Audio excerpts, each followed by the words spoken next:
Assalamualaikum warahmatullahi wabarakatuh. Sahabat Bun Pagi yang dirahmati oleh Allah Subhanahu wa taala. Di antara yang wajib kita imani adalah adanya pertanyaan di alam barzah. Pertanyaan di alam kubur bagi si mayit yang meninggal dunia. Bahwa ketika orang meninggal dunia kemudian dimasukkan ke alam kuburnya, akan datang malaikat yang akan bertanya kepada si mayit. Yang akan dia tanyakan tentang Allah. Dia akan tanyakan tentang Rasulullah SAW.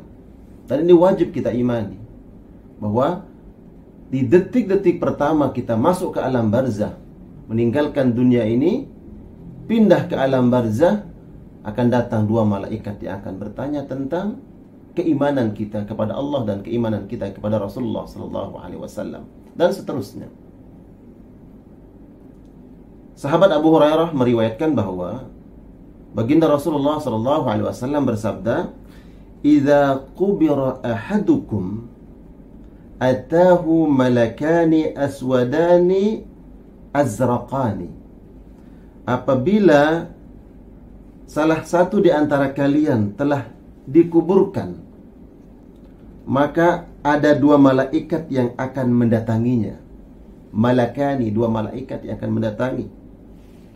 Yang mana dua malaikat ini, kata Rasulullah SAW, aswadani azraqani. Keduanya berwarna hitam dan kebiru-biruan. Yuqalu li ahadihima al-munkar wal akhar an-nakir.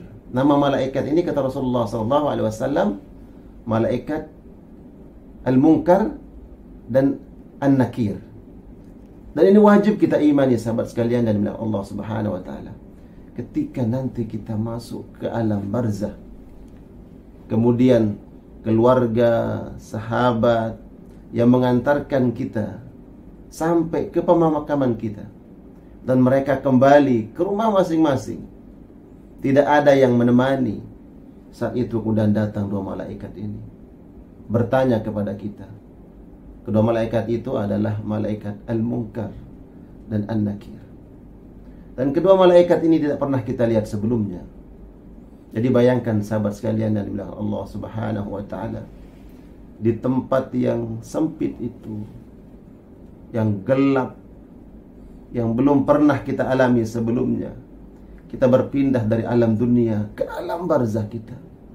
Kemudian di detik-detik pertama kita berada di alam barzah itu, datang dua malaikat yang kita tidak pernah lihat sebelumnya, tidak pernah bertemu sebelumnya. Namun sifat-sifat malaikat ini disampaikan oleh Rasulullah SAW. Maka karena itu kita persiapkan jawaban kita atas pertanyaan kedua malaikat itu. Bertanya tentang Allah, man rabbuka, siapa Rabbmu. Mungkin sekarang kita bisa menghafal jawabannya, Allahu Rabbi. Wa man nabiyyuk, dan siapa nabimu. Mungkin kita bisa menghafal, Muhammadun nabiyyi, Muhammad adalah nabiku.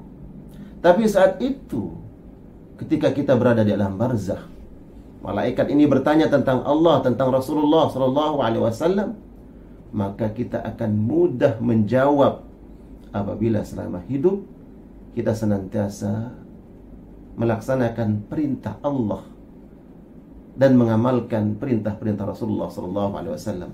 Jadi sahabat, akan ada tuh malaikat datang bertanya kepada kita.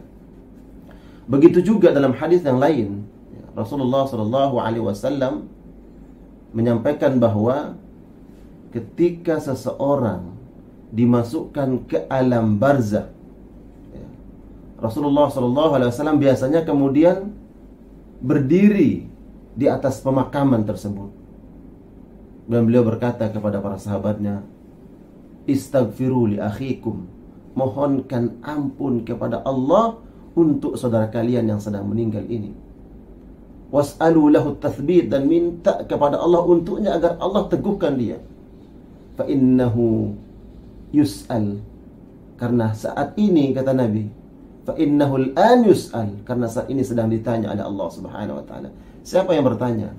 dua malaikat tadi, Al-Munkar wan Nakir. Maka sahabat sekalian yang dimuliakan Allah, persiapkan diri kita untuk menjawab pertanyaan Al-Munkar wan Nakir. Semoga bermanfaat. Wassalamualaikum warahmatullahi wabarakatuh.